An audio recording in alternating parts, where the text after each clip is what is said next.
The Hargrove Center had a way of making ordinary men feel like they had wandered into the wrong building. The ceilings were high enough to make sound disappear before it landed, and the chandeliers, 3 of them, each the size of a small car, threw light across the marble floors in a way that felt less like illumination and more like a test. Men in suits that had been tailored rather than bought stood near the bar with the easy confidence of people who had never once checked a price tag. They laughed at things that weren't funny. They touched each other's arms when they spoke, as though contact confirmed something.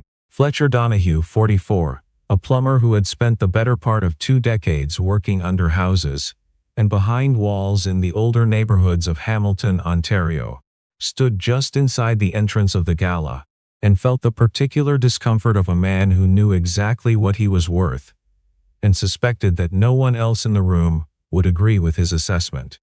He had not planned to come. The invitation had arrived 3 weeks earlier, a thick cream envelope addressed to him by full name, from the Lakefront Housing Initiative, a charitable organization that partnered tradespeople with affordable housing projects across southern Ontario.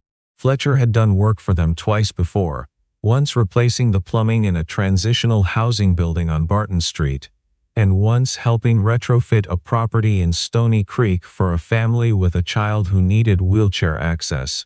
He had charged them cost.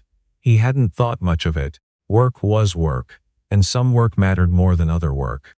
The envelope had said, "In appreciation of your contribution, we hope you will join us." He had set it on the kitchen counter and forgotten about it until his daughter found it. Maeve was 6 years old and had her mother's eyes and her grandmother's stubbornness.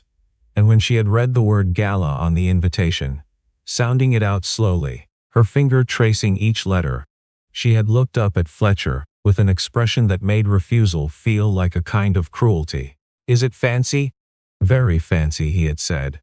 "Can I wear my blue dress?" And so here they were. Fletcher in a suit he had last worn to his cousin's wedding in 2019, which still fit across the shoulders, but was slightly too short in the sleeve, and Maeve in a pale blue dress, with small white flowers at the hem, holding a stuffed rabbit named Gerald with the focused grip of a child, who understood that Gerald was necessary equipment for any formal occasion. Fletcher picked up a glass of sparkling water from a passing tray because it seemed like the thing to do, and then stood very still, the way he had learned to stand in rooms where he did not know the rules. He watched. He had spent years learning to read spaces, the layout of walls, the direction of pipes, the places where things were likely to go wrong. He applied the same attention now. The room was arranged in round tables near the back, and a small stage at the front held a podium draped with the initiative's navy and gold logo. Near the center of the room, the loudest cluster of people had gathered. Men and women from what Fletcher recognized as the development side of things, the financing side, the people whose names appeared on donor plaques. A man named Whitfield, whom Fletcher had seen once at a site walkthrough, was holding court near the bar with a voice calibrated to carry. He had a handshake that was 1 degree too firm, and the habit of making statements and then laughing as though they were jokes.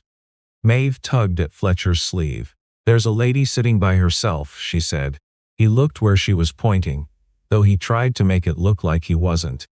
In a chair near the far wall, slightly apart from the nearest table, sat a woman who appeared to be in her early 60s. She was not dressed poorly. Her clothes were quiet. A gray blazer over a dark blouse, simple earrings, no jewelry that called attention to itself. But she was alone in the way that people are alone when the solitude is not accidental. When they have been placed there by some social mechanism they have learned not to fight. She had a glass of water on the small table beside her, and she was watching the room with an expression that Fletcher could not quite name. It was not sadness. It was something more measured than that. The look of someone watching a river they had crossed many times before. "Who is she?" Maeve asked. "I don't know," Fletcher said. "She looks like she needs someone to sit with." This was the thing about Maeve. She had not yet learned the habit of looking away from things because they were uncomfortable. She had not yet learned to perform the particular kind of blindness that adults cultivate at events like this, the skill of seeing a person on the margins and redirecting your attention elsewhere, because engagement would cost you something. Social capital, the approval of the people you were trying to impress, the comfortable sense of your own neutrality. Fletcher had been trying to unlearn that habit for years. He was not always successful. But his daughter was standing beside him, and she was 6 years old, and she was looking at a woman sitting alone near a wall. And some things are very simple when you let them be. "Okay," he said. "Let's go say hello." They crossed the room. A few heads turned. The sight of a child at a gala was unusual enough to register, but Fletcher kept his attention forward and his pace even. Maeve had stopped holding his hand by the time they reached the woman's table. She had walked slightly ahead, with the directness of a child who had not yet learned to announce her intentions indirectly. "Hi," Maeve said. "We don't know anyone here either. Can we sit with you?" The woman looked up. Her expression shifted in a way that took a moment to read. Something loosened around her eyes. "I'd like that very much," she said. Her name, she told them after they had settled in, was Constance Reeve. She said it simply, without any particular weight on it, the way people say their names when they are not using them as currency. She asked Maeve about the rabbit, and Maeve explained Gerald's full history. How he had been given to her when she was 2, how he had once been left behind at a rest stop, on the way to Sudbury, and Fletcher had turned the car around. How Gerald had a small stain on his left ear, that was probably ketchup, and had been there for so long it was now just part of him. Constance listened to all of this as though it were important information. She asked follow-up questions. She was not performing interest. The distinction was something Fletcher had learned to notice. The difference between adults who speak to children out of social obligation and adults who actually hear them. He introduced himself. Plumber, Hamilton. He mentioned the work he had done for the initiative. "The Barton Street building," Constance said. "You know it?" "I know what it was before," she said. "I know what it became." She paused. "The work you did there was good." The residents said the heat held properly for the first time in years. Fletcher was not sure how she would know that. He didn't ask. Across the room, the cluster near the bar had begun to notice them. Fletcher did not register it immediately. He was listening to Maeve explain to Constance the rules of a game she had invented, involving Gerald and a series of invisible obstacles. But he became aware of it gradually, the way you become aware of a draft in a room, a shift in the quality of the attention being directed their way. Whitfield said something to the man beside him. There was laughter. It came out in a shape Fletcher recognized. Not warm, not inclusive. The kind of laughter that is a small act of cruelty dressed in the clothes of amusement. He glanced at Constance. She had heard it. She had heard it the way she had heard things like it before. He could see that, no flinch. Just a slight stillness, the kind that comes from having learned not to give things like that a reaction. Maeve looked up. She could not have heard what was said, but she was sensitive to the temperature of a room in the way children are. Not through reasoning, but through instinct. "Why are those men laughing?" she asked. "I don't know," Fletcher said. Which was true enough. He set down his glass. He felt something settle in his chest, not anger, exactly, but something adjacent to it, a kind of clarity that arrived in his body before it arrived in his thoughts. He had felt it once years ago when a site supervisor had made a comment about a younger apprentice in the crew, a kid who was quiet and careful, and worked harder than anyone else. Fletcher had not said anything complicated then. He had just turned to the apprentice and said, loud enough to carry, that the roughing in he'd done on the 3rd floor that morning was the cleanest he'd seen in years. The supervisor had stopped talking. The kid had looked up. Complicity required your silence. That was the only thing it required. He turned back to Constance. "You've been involved with the initiative for long?" he asked. And he asked it at a volume that was not quite performance but was not quite private either. Enough to signal to anyone who was paying attention that the conversation at this table had weight. Constance looked at him for a moment before answering. "A while," she said. "Since the beginning, more or less. The Stony Creek Project," Fletcher said. The family with the daughter, I think her name was Lily, the wheelchair access renovation. Was that yours? Something moved across Constance's face. That was mine, she said quietly. She was 8 when we did that renovation. She's 14 now. She was playing in the backyard when I was there, Fletcher said. The ramp came off the back deck, and there was a garden her mom had started along the fence. I remember thinking, this is what the work is for. Not the building, the garden. Maeve, who had been listening while pretending to adjust Gerald's ears, looked up at Constance. Do you help people get houses? She asked. I try to, Constance said. That's a good job, Maeve said, with the finality of a child delivering a verdict that admits no appeal. Whitfield approached the table some time later. He had the look of a man who had talked himself into believing he was being gracious. Fletcher, he said, as though they were old friends, which they were not. Didn't know you were coming. He looked at Constance briefly, the kind of look that takes inventory without lingering. And you are Constance, she said. He waited for more. She did not provide it. Well, he filled the pause with noise. Great event, great cause. He looked at Maeve. Is this your daughter? He asked Fletcher. This is Maeve, Fletcher said. Cute, Whitfield said, in the voice of someone for whom children are objects of acknowledgement rather than interest. He excused himself and moved away, and Fletcher watched him go with the mild contempt of a man who has spent 20 years being assessed by people who did not know what his work required of him. He thought of the houses he had kept from flooding, the pipes he had replaced in January, with his hands going numb in the crawl space.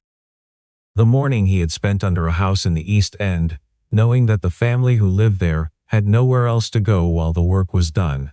And so he had worked fast, faster than he should have, and gotten it right on the first pass. Nobody put that in an award citation. Nobody built a gala around it. Maeve had fallen asleep somewhere around the halfway point of the evening, curled against Fletcher's arm with Gerald tucked under her chin. He had draped his jacket over her and stayed at the table rather than moving, unwilling to disturb what looked like genuine peace. Constance had stayed too.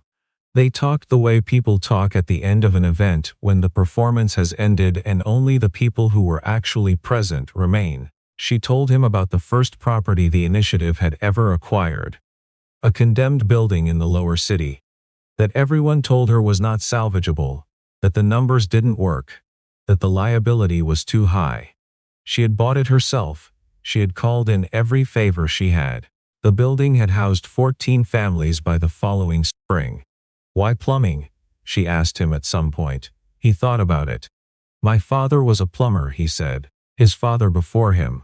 I watched my father fix things that other people had given up on. He used to say, the house doesn't care if you have a degree.